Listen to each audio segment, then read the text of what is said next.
like to talk a little bit about Lolita underwear.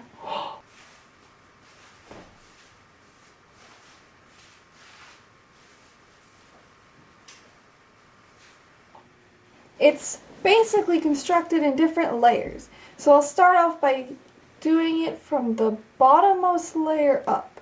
So your first layer would be your regular underwear, which could be anything you want.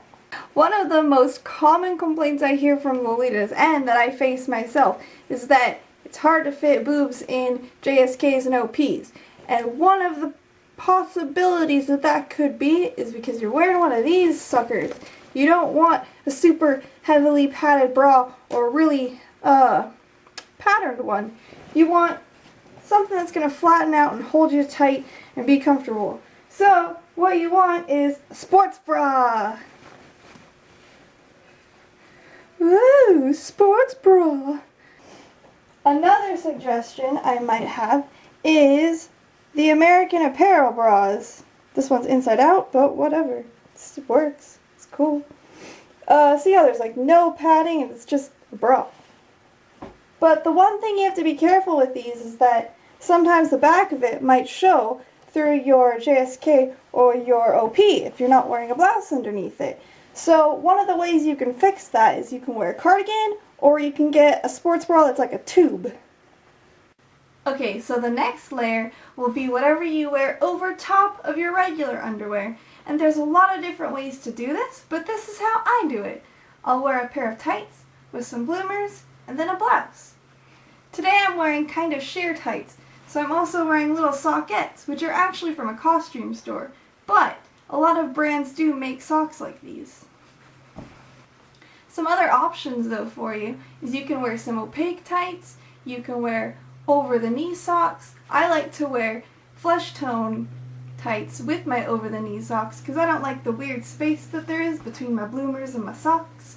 So that's another suggestion. The reason I like to wear bloomers is because they help hold up my tights and they just feel comfortable. And if I fall over, nobody's going to see my underwear. I only recently got bloomers. Before that, I used to wear just plain old pajama shorts, which will work just fine. Okay, now I'm going to lose this blouse because I actually only wore it for this demonstration. For my coordinate, I'm going to just be wearing my one piece. Now that I have my OP on, it's time for my wig. So, since I have short hair, I kind of just go swoop and put it all back and put my wig cap over it. But if you have longer hair, you can do it in a ponytail right here and then wrap it around and put your wig cap on. But don't do it too tightly. Looking good now. Now I keep my wigs in the bag that they came in with the netting around them. So now you get your wig out and it might be a little tangly. So as you place it on your head, now there are these straps in the back that you should connect to the netting in the wig. I don't recommend that you connect them to each other or tie them or anything because that will result in giving you a headache. Just adjust it comfortably to how it will fit. Or don't do them up at all. You'll need to brush it out with a wide-toothed comb.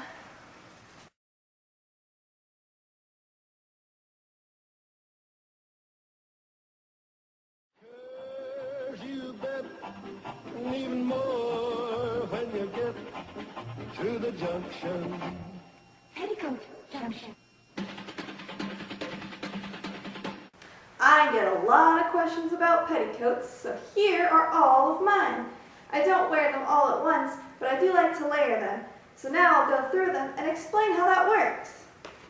All of my petticoats have come from some sort of costume store. If you're looking for just a basic beginner petticoat, I recommend this one. It is Leg Avenue's style 8990. If you're looking for a petticoat, look for one that comes close to the knees and is quite thick. For most looks, I just stack 2 of these and I'm set, and I'll show you what that looks like. If you want a more gradual bell-like shape, then just remove one of these petticoats.